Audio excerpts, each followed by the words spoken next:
পরন্ত বিকেলে রামাদান সিটিতে হাঁটতে বেরোছি। কত সুন্দর এই দেশ, দেখতে পারতেছেন যে বাড়িঘরের যে ডিজাইন। তো একটা জিনিস খেয়াল করছি, এদিকে আপনার এই যে বাড়ি দেখতেছেন, এই যে রাস্তাঘাট জায়গা যা কিছু দেখতেছে সব এগুলো হচ্ছে গভর্নমেন্টের।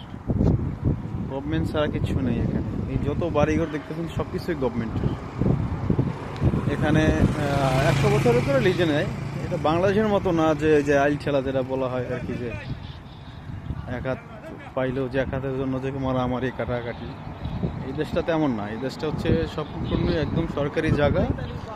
আপনি জায়গা লিজে নিতে পারেন 100 বছরের জন্য, তারপর সেই আপনার স্বপ্নের বাড়িটা করতে পারেন। চাইলে এখানে বাঙালিরাও অনেকে কিনছে, জায়গা বাড়ি করছে।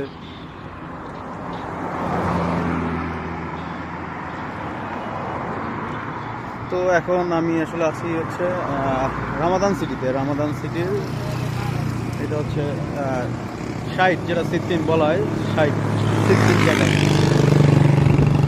দেখতে পাচ্ছি গাড়ি, এত সুন্দর পরিবেশ, আসলে এগুলা মানে বলার বাইরে, দেখা যায় না কোথাও। সব থেকে ভালো বিষয়টা হচ্ছে যে বাড়ির এক একটা বাড়ির এক এক রকম ডিজাইনগুলো দেখেন শুধু একটু।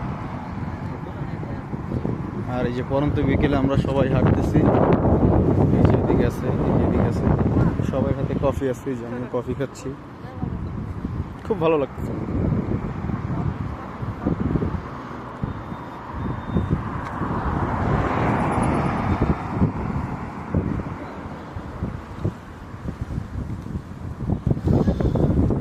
তো এই ছিল বন্ধুরা, আজকে বিকেলে হাঁটতেছিলাম, আপনাদের দেখালাম আমরা কোথায় হাঁটলাম, কিছু বাড়ি ঘর দেখাইলাম। ইনশাল্লাহ আরও অনেক জিনিস দেখার বাকি আছে, আমিও দেখবো, আপনাদেরও দেখাবো ইনশাল্লাহ। এই দেশটা পৃথিবীর সব থেকে প্রাচীন সভ্যতার মধ্যে হচ্ছে মিশর একটা। এখানে প্রচুর পরিমাণে প্রাচীন সভ্যতা এখনও দেখা যায়, যা আপনাদের দেখাবো।